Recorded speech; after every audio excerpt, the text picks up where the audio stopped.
Let's make leche flan. First, magkakaramelize lang tayo ng sugar sa ating llanera. Maglagay tayo ng 1 tablespoon ng sugar and then hayaan lang natin hanggang sa ma-dissolve.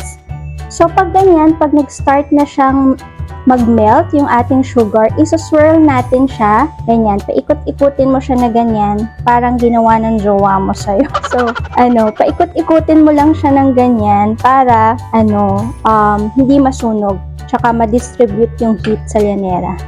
Ayan, pag ganyan na yung color, amber color na, pwede nyo na tong iset aside.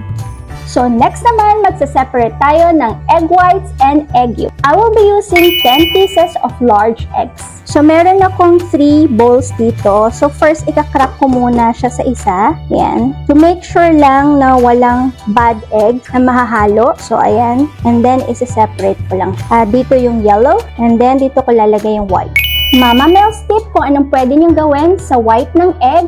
Pwede nyo itong gawing scrambled and then gamitin siya sa fried rice.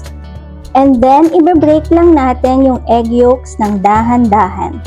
Hindi tayo mag-incorporate ng air dito sa ating egg yolks para hindi siya mabula. Kaya kailangan dahan-dahan lang yung pag-mix. And then, ilalagay na natin yung 1 can ng ating evap, 1 can ng ating condense, and then hinati ko lang yung lemon into 2. Gagamitin natin, mag-squeeze lang tayo ng half ng ating lemon. And then, haluin lang natin ng dahan-dahan. At maglalagay din tayo ng 1 tablespoon ng cornstarch.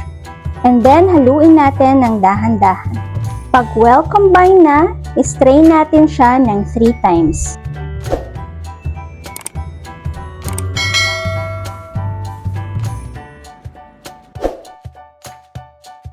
And then last, and now, ilagay na natin yung ating leche flan mixture sa ating prepared na llanera. I'm using 1 cup. Ayan.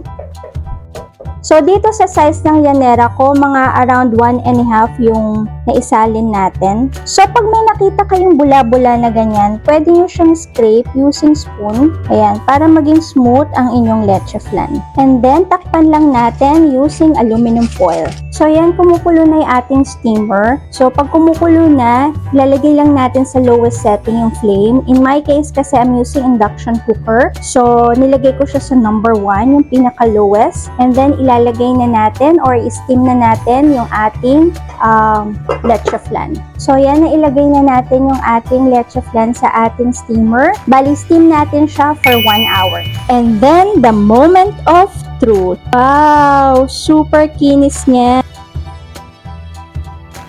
At ayan, nakagawa na tayo ng leche flan. I hope you enjoy watching. Until next time. Bye!